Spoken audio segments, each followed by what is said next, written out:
Welcome to Terror Tales. Gather around the campfire. Join our circle as we share true, terrifying stories from the shadows of the real world. Subscribe and become part of the camp. The night is long, and you're not alone.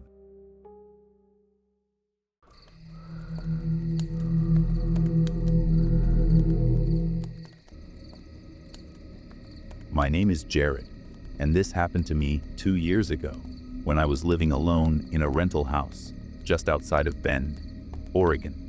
The property was on the high desert side, off a road called Johnson Ranch, a sparsely populated area where the houses are separated by acres of juniper and sagebrush. The darkness out there is absolute. It began in late October. The first incident was the motion-activated light on my detached garage. It was a sturdy, commercial-grade light I'd installed myself. One night, around 20:30 a.m., it blazed on, flooding the backyard in a harsh white light. I assumed it was a deer or a coyote. But when I glanced out my bedroom window, I saw the light was on, but nothing was there to trigger it. The sensor was pointed at the open space between the garage and the fence line. There was no movement. It simply stayed on for exactly 3 minutes, then cut off, plunging the yard back into perfect blackness. I wrote it off as an electrical fault. The following night it happened again. 2:30 a.m., the light ignited. I watched from the window. The empty yard remained still. After 3 minutes, it went dark. This pattern repeated for 4 nights. Always 20:30 a.m., always a 3-minute duration. I checked the wiring, the sensor, the timer settings. Everything was in order. On the 5th night, I decided to record it. I set up my phone on a tripod by the window, pointed at the garage. At 20:30 a.m., the light came on. At 20:33 a.m., it went off. I reviewed the footage. There was nothing, just the light turning on and off by itself. A week into this, new things started. I'd wake up to find the front gate, a heavy iron thing, standing open. I knew I had closed and latched it before sunset. There were no footprints in the gravel, no signs of forced entry. Just the gate, swung wide. Another morning, I found the lid of my metal trash can, which was stored against the side of the house, had been removed and placed neatly upright on the ground several feet away. The feeling of unease solidified into a cold dread. This wasn't random. It was systematic. I installed a second, more powerful motion light on the house itself, pointing toward the garage. The next night, at 20:30 a.m., both lights came on simultaneously. The entire property was illuminated like a sports stadium. I rushed to the window. Again, nothing. But this time, I noticed a detail. The new light on the house was casting a long, distorted shadow of the garage against the far fence. As I watched that shadow, I saw it flicker. It was a subtle shift, as if something solid had passed very close to the light source on the garage, blocking it for a fraction of a second. There was still nothing visible in the yard itself. I called the Deschutes County Sheriff's non-emergency line. A deputy came out, a polite man who listened patiently. He checked the perimeter, found no evidence of trespass, and suggested it might be wildlife or a prank. He said they would add a patrol to the area, but his demeanor made it clear he thought I was just jumpy. The occurrences escalated beyond lights and gates. I started hearing a specific sound on nights when the lights activated. It was a low, rhythmic scraping, like a heavy object being dragged slowly across the gravel driveway. The sound would start a minute after the lights came on and stop a minute before they went out. I never saw what was making the sound. Looking directly at the driveway from the window revealed nothing. The gravel was undisturbed. One night, the scraping was louder, closer. It seemed to be right outside the living room window, which was shrouded by a thick hedge. The motion light on that side of the house did not activate. The scraping went on for the full 2 minutes of its cycle. The next morning, I forced myself to inspect the area. There, in the dirt beneath the window, were 2 parallel grooves, about 5 feet long, as if someone had dragged the tips of two heavy, blunt poles through the soil. There were no footprints.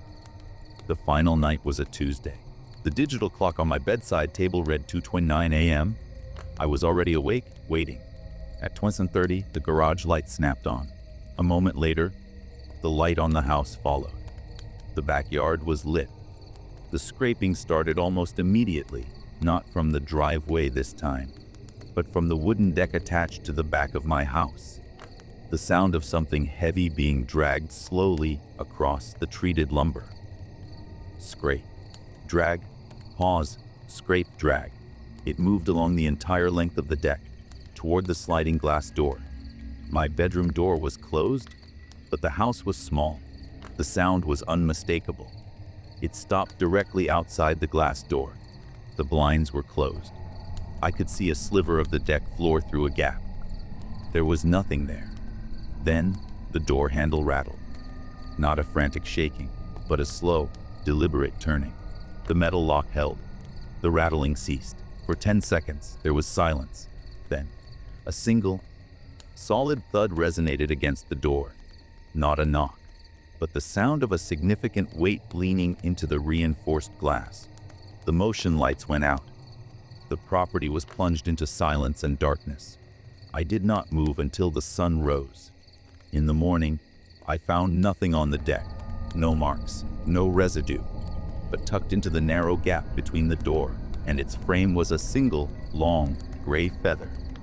It was coarse and unlike any bird I knew of in Central Oregon.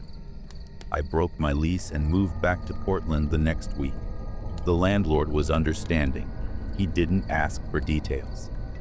A month later, I emailed him to ask if the new tenants had reported anything. He replied that the house was still vacant.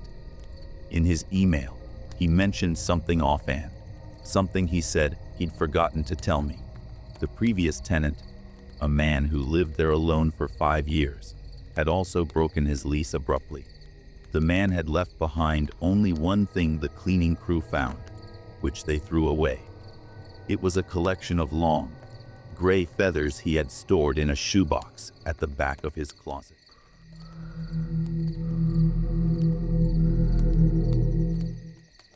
My name is Sarah, and this occurred during the summer of 2018, while I was working as an archaeological field technician on a survey in the Gila National Forest in New Mexico. Our crew of 4 was mapping and recording pre-contact sites in a remote canyon system, accessible only by a rugged 4-wheel drive track off Highway 35, followed by miles of hiking. We were based out of a small Forest Service cabin that was built in the 1930s. It was a single-room structure made of peeled logs, with a wood stove and a propane lamp. It had no electricity or running water. Our nearest cell service was a 90-minute drive away. The silence there was not just an absence of sound, it was a dense, pressing weight. The incident began on our 3rd day. We had finished our work in a side canyon and were returning to the cabin along a dry creek bed. It was my team lead, Mark, who first pointed it out. Ahead of us, about 50 yards up the path, was a tall, narrow structure made of stacked stone. It was a staircase. It stood completely alone in the middle of the scrubland, with no foundation, no walls, no ruins of a house nearby. It was just a flight of 7 stone steps, ascending to nothing but the open air. It was weathered, but the construction was precise. We documented it as a modern anomaly, a bizarre piece of folk art, and moved on. That night, back at the cabin, we discussed the staircase. No one had any explanation. It was miles from any known road or settlement. The next day, we found another one. This one was deeper in the forest, under the canopy of ponderosa pines. It was identical 7 steps of dry, stacked native stone, leading to a platform about 8 feet off the ground. The presence of this second one changed the feeling from curiosity to unease. It was not a singular oddity. It was a pattern. The following week, the occurrences started at the cabin. The first thing was the smell. In the middle of the night, a distinct odor would seep into the cabin, a smell of damp earth and rotting flowers. It would appear suddenly and vanish just as quickly. We checked the perimeter with high-powered flashlights, but found nothing. The desert air was typically dry and clean. Then, we started hearing the knocks. They would come late at night, always 3 slow, deliberate knocks on the heavy cabin door. The first time it happened, we all froze. Mark grabbed a large flashlight and a knife and called out, "Who's there?" There was no response. He opened the door cautiously. The beam of his light swept across the empty clearing. The motion sensor light we had rigged to a car battery was on, illuminating the entire area. There was no one. There were no footprints in the sandy soil in front of the doorstep. The 3 knocks happened again 2 nights later. And again, the search revealed nothing. We began a strict protocol. No one went outside after dark alone. We kept our field radios, which had a limited line of sight range, charged and on at all times. The situation reached its peak on our final night at the site. We had packed most of our gear and were planning to drive out at first light. The knocks came just after midnight, but this time, they were not on the door. They came from the wall opposite the door, the solid log wall at the back of the cabin. 3 heavy, resonant knocks, as if someone were striking the wood with a stone. We were all awake, and we all heard it. The sound was inside the cabin. Mark got on the radio and tried to raise anyone. Static was the only reply. I looked at the small, square window on the back wall. It was pitch black outside. As I watched, a shape slowly obscured the darkness. It was not a face, but a form, a tall, narrow shadow that blotted out the faint starlight. It remained there, motionless. We did not speak. We did not move. The figure at the window stayed for what felt like an hour, though my watch told me it was only 7 minutes. Then, it was gone. The smell of damp earth and rot flooded the cabin, so strong it made our eyes water. It lingered for another 10 minutes before gradually fading. We spent the rest of the night in silence, sitting with our backs to the wood stove, watching the doors and windows. At first light, we loaded the truck in a frantic hurry and left. We filed our report with the Forest Service, omitting the more subjective events. The supervising archaeologist later told me that during a follow-up visit, a different crew had found a 3rd staircase. This one was located less than a quarter mile from our cabin, in a grove of trees we passed every day. It had not been there when we started our survey. He also told me that in an old archive, he found a passing reference in a trapper's journal from the 1880s. The trapper wrote about getting lost in that same canyon and seeing a stone ladder reaching for the moon, with no house to bear it. The journal entry described a feeling of being watched from the top of the steps.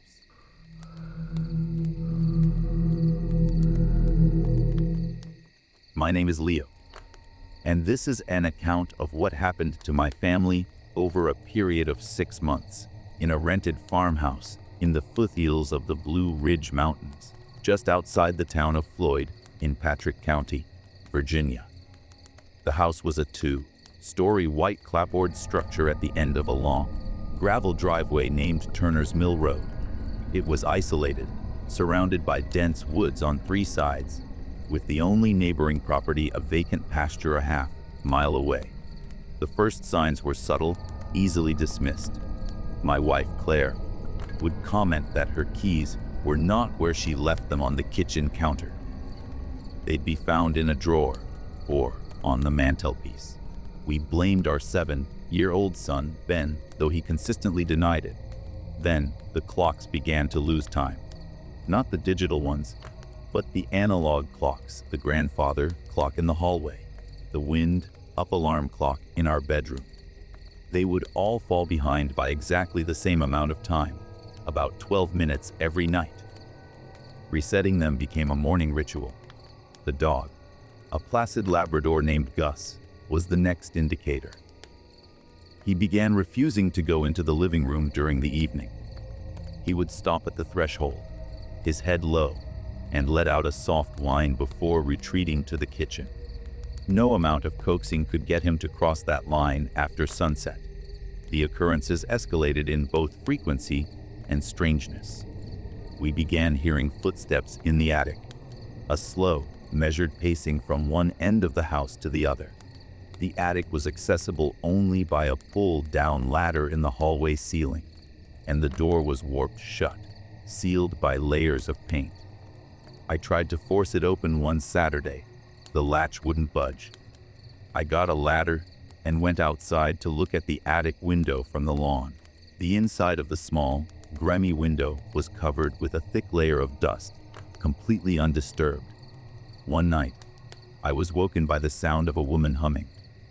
It was a tuneless, meandering melody, faint but clear, seeming to come from the hallway right outside our bedroom door. I lay there, frozen, for what felt like an hour, until it faded away. When I told Claire about it in the morning, she was pale. She had heard it too, but she described it as a man softly singing. We never heard the same thing simultaneously. The most disturbing phase began with the photographs. We had a digital picture frame in the living room that cycled through our family photos. One morning, a new picture appeared in the rotation.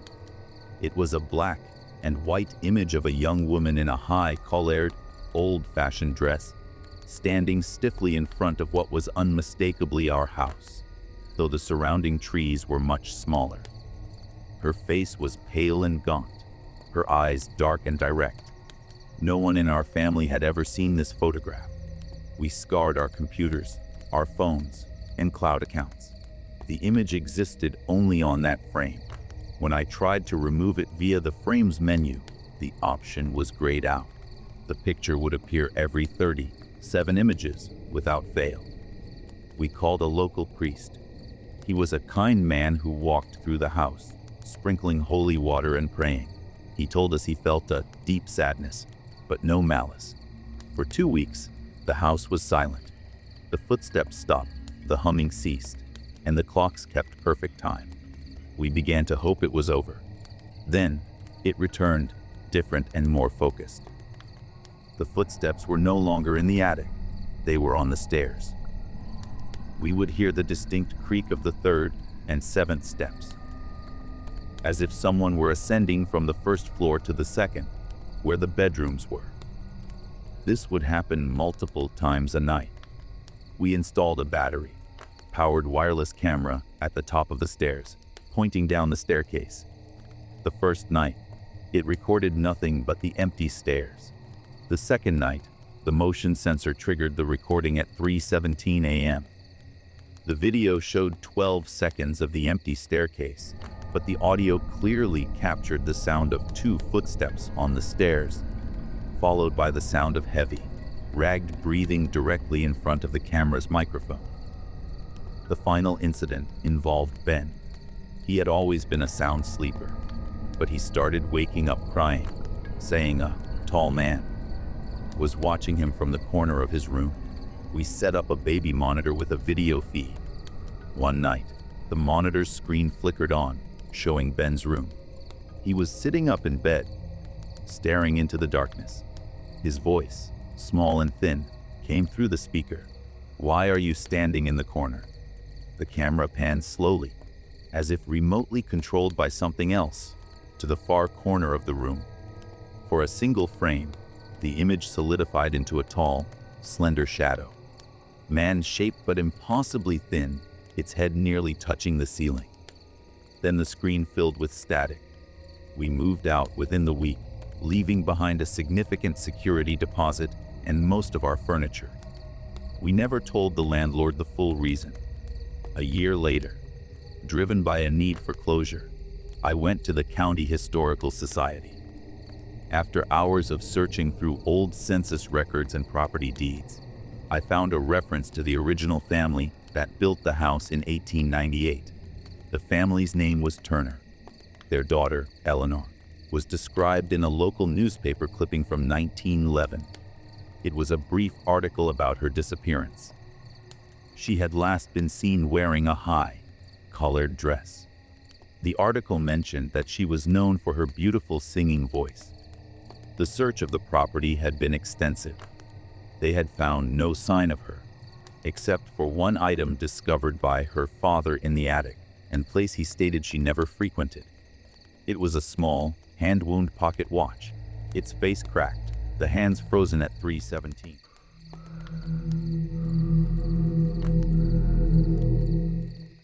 My name is Mark, and for 8 weeks during the winter of 2019, I was part of a small crew contracted for maintenance on a remote stretch of the Trans-Alaska Pipeline System.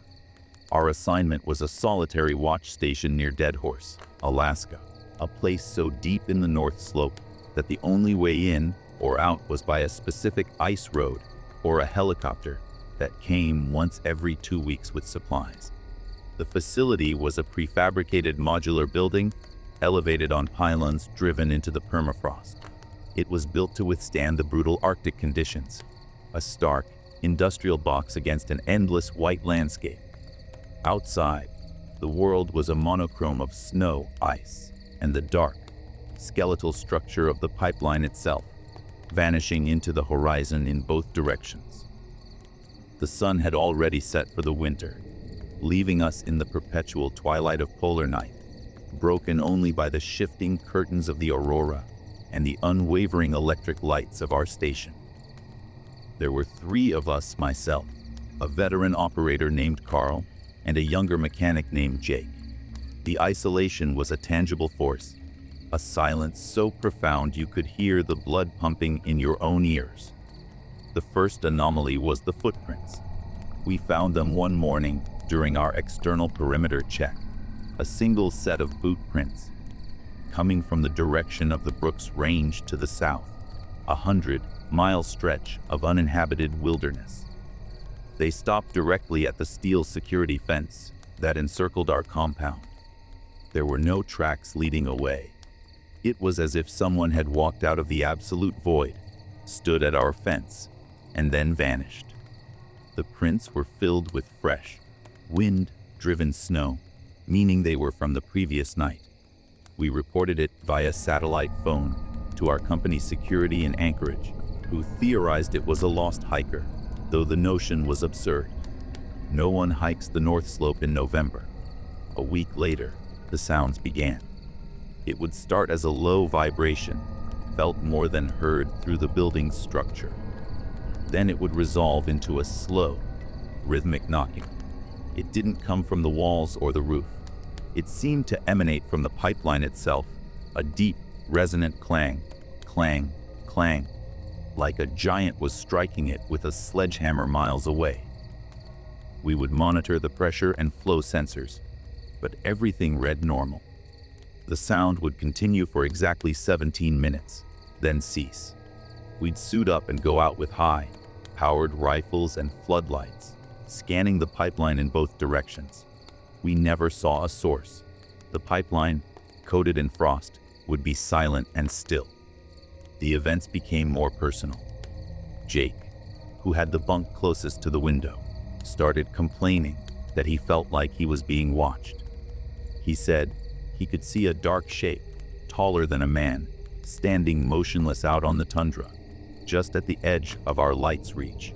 Whenever we would look, there was nothing. We dismissed it as cabin fever, the effect of the endless night on a young mind. Then, one night during the knocking, our external security cameras glitched. The feeds didn't go to static. Instead, they showed a distorted, slow motion view of the interior of our own module. We watched ourselves on the monitor, sitting at the table, our movements stretched and delayed. The feed lasted for the duration of the knocking, then snapped back to the real-time view of the frozen exterior. The system had no recording function, and when we tried to explain what we saw to Anchorage, they told us it was a technical glitch, a feedback loop in the system. The tension in the module became a third presence. Carl, usually stoic, started sleeping with his sidearm on the nightstand. Jake stopped talking almost entirely, his eyes perpetually darting towards the window. We began a self-imposed lockdown after sunset, no longer conducting external checks during the night. The pinnacle of the terror occurred on the night the helicopter was due to arrive the next morning. The knocking started again, louder and more aggressive than ever. Sealang, sealang, sealang. It was so violent it made the coffee mugs on the counter vibrate and dance. Then Jake, who was staring out the reinforced window, let out a choked gasp. He pointed a trembling finger. Out there, in the sweeping beam of the perimeter light, was the figure. It was impossibly tall and thin, its limbs elongated and wrong. It wasn't walking. It was moving in a series of jerky, unnatural shifts, staying just outside the full intensity of the light. And it was carrying something, a long, dark object that it swung against the pipeline in time with the knocks. We were not hearing the sound from miles away. The source was right outside our fence. Carl grabbed the satellite phone. The line was dead, emitting only a high-pitched digital shriek. Our VHF radio produced the same noise. We were completely cut off. The knocking stopped. The figure was gone. An oppressive silence fell. We stood there, armed, hearts hammering, staring into the darkness. That's when we heard the new sound. It was a scraping, dragging noise coming from the roof of our module. It was the sound of something heavy being pulled across the metal roof. It moved from one end to the other, slowly, deliberately. Then it stopped directly above our heads. We looked up at the ceiling. A single, perfect dent appeared in the steel paneling, as if a massive weight were pressing down on it from the other side. Then another dent formed a few feet away, and another. It was making its way step by step across the roof. It was on top of us. We broke protocol. We armed ourselves with flare guns as well as rifles, suited up in our extreme cold weather gear, and prepared to go out the blast door. Our logic was insane, but unanimous. We would rather face what was outside than be trapped with what was on the roof. Carl threw the door open. The Arctic air hit us like a physical blow. We fanned out, rifles raised, scanning the roof, the pipeline, the tundra. The area was empty. The roof was smooth, coated in a layer of frost entirely undisturbed. There were no footprints, no marks, no sign that anything had ever been up there. The only thing out of place was found by Jake. He called us over to the section of the security fence where the original footprints had ended. Driven into the top rail of the fence, sunk deep into the solid steel, was a single, large caribou antler. It was old and bleached white, and it hadn't been there 3 hours earlier during our last check. The helicopter arrived the next morning. We never told the company the full story. We cited equipment malfunctions and severe psychological stress, which wasn't a lie. They flew us back to Dead Horse, and I was on the first flight back to the lower 48. I still have nightmares about the knocking. I sometimes think I hear it in the steam pipes of my apartment building in Seattle. I did some research later, looking through old geological survey reports from the North Slope. In one from the 1950s, a geologist mentioned in a footnote an interview with an Inupiat elder from a village many miles from our station. The elder spoke of places in the tundra that were old and hungry. He told a story of things that mimic human actions to draw people out, things that are tall and wear the faces of animals. He called them, in a rough translation, the cold people. The report's author dismissed it as a folk tale. I don't. I know what walked out of the Brooks Range and stood at our fence. I know what was on the roof. And I know that it's still out there, in the endless dark, waiting for the next crew to arrive.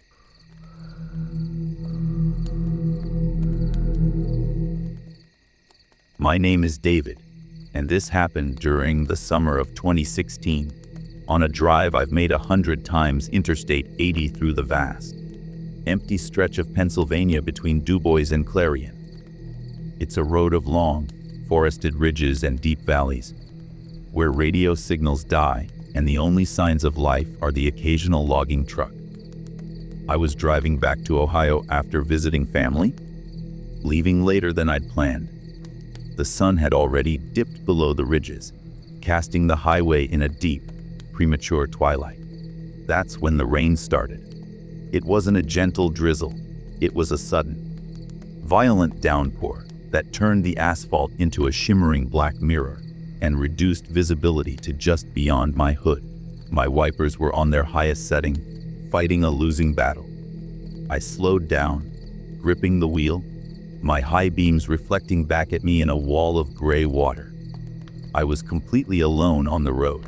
After about 20 minutes of this white, knuckle driving, I saw taillights ahead, a pair of dim, red pinpoints.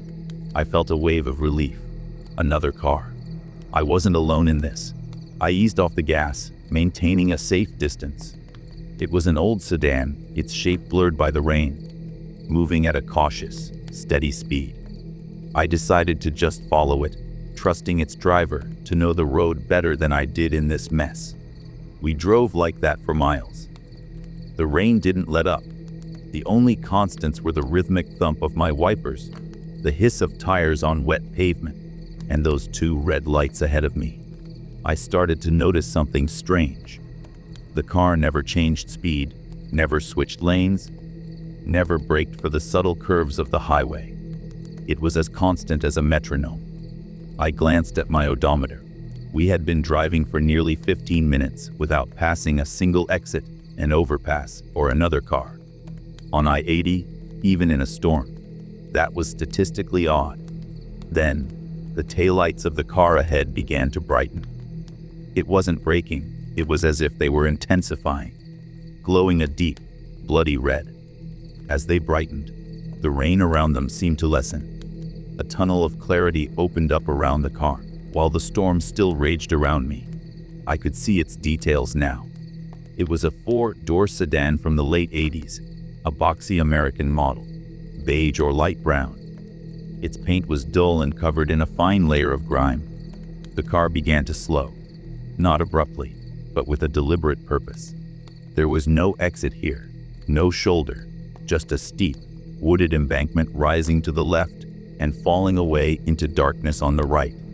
I tapped my brakes, confused. I didn't want to stop, but I didn't want to rear-end them either. My headlights swept across the other car's rear window as I changed lanes to pass. The interior of the car was illuminated by my beams. There was a person in the driver's seat. I could see the silhouette of their head and shoulders. And in the back seat, there were two smaller silhouettes, children. They were all perfectly still. None of them turned to look at me. None of them moved a muscle. As I drew alongside, intending to pass and get away from this unsettling vehicle, the driver turned their head. It didn't have a face. Where features should have been, there was only a smooth, pale, featureless oval of skin. No eyes, no nose, no mouth. Just a blank, flesh-toned mask. I slammed my foot on the accelerator. My car lurched forward, engine roaring. I didn't look back. I focused on the road ahead, my heart hammering against my ribs. I watched my rearview mirror, expecting to see those bright red taillights chasing me. The mirror showed only darkness and rain. The car was gone. It hadn't dropped back. It hadn't pulled over. It had vanished from the two-lane highway in the span of a second. I drove for another 10 minutes before I saw the lights of a service station oasis ahead.